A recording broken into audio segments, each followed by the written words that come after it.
बहू रानी, अपनी मम्मी जी को फोन पर बता देना कि हमारे परिवार में पहला बच्चा होने पर सारी ननदों के लिए साड़ी के साथ साथ हीरे की नहीं तो कम से कम सोने की अंगूठी अवश्य आती है।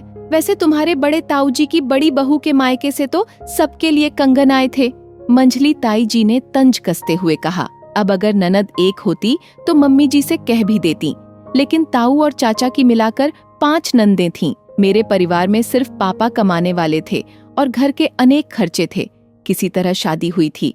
भाई इंजीनियरिंग कर रहा था।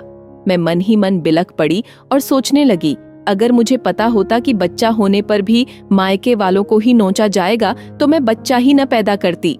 मैंने अपनी हीरे की अंगूठी सासू माँ को देते हुए कहा, मम्मी जी, आपके पास जो गहने हैं उन सब के बदले आप अपने परिवार की लड़कियों और औरतों के लिए जो भी देना चाहती हैं ले आइए, पर प्लीज मेरे मम्मी पापा से छूछक के नाम पर गहने मांगने के लिए मत कहिए।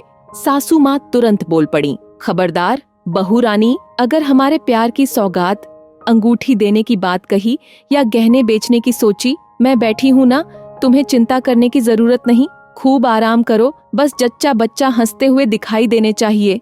कुआं पूजन के दिन भाई छूछक का सामान लेकर आया। पूरा घर पड़ोसियों और रिश्तेदारों से भरा हुआ था।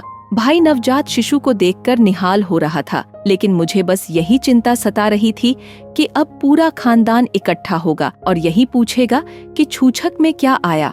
सासू माँ मुझे स्टोर रूम में ले गईं और मुझे पीले रंग की बनारसी साड़ी पहनने के लिए देते हुए बोली, मम्मी जी लेकर आई हैं, खूब खिलेगी तुम पर, ये साड़ियाँ नंदों के लिए हैं।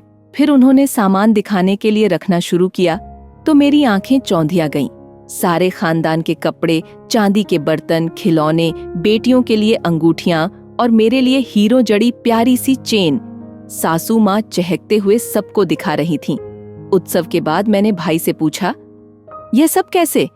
भाई मुस्कुराते हुए बोला, बहन, मैं तो सिर्फ एक सूटकेस लाया था, जो भी सामान है बस उसी में था, वह मैंने आंटी जी को दे दिया है।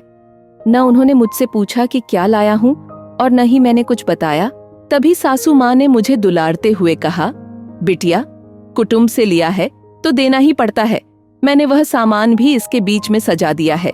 उन्होंने बहुत ही बढ़िया दिया है, लेकिन यह कुटुंब इतना बड़ा है कि कोई कितना देगा, इसलिए मैं अपने हिसाब से खरीद लाई हूँ। फिर उन्होंने मेरे सिर पर हाथ फेरते हुए कहा, और लाडो, जितना यह मेरा घर और परिवार है उससे अधिक अब तुम्हारा है। तुम्हें जहाँ भी जो भी लेना देना करना हो बस इस मम्मी जी को इशारा भर कर देना। तुम्हारे भाई और तुम्हारी बुआ के लड़के के लिए भी गर्म सूट खरीद कर लाई हूँ। आखिर लाडो, तुम्हारा सम्मान भी तो हमारा ही सम्मान है, और कुछ करना हो तो बता दीजिए। मैंने मुस्कुराते हुए कहा, हाँ मम्मी जी, थोड़ा सा बदलाव चाहिए। स्वर्ण जड़ित चेन मुन्ने की दादी माँ के गले में अच्छी लगेगी। मेरे लिए तो ऐसे खानदान की बहू बनना ही सबसे बड़ी खुशी है। कहते हुए मेरी आंखें प्यार और खुशी में छलछला आईं और मम्मी जी ने मुझे गले से लगा लिया।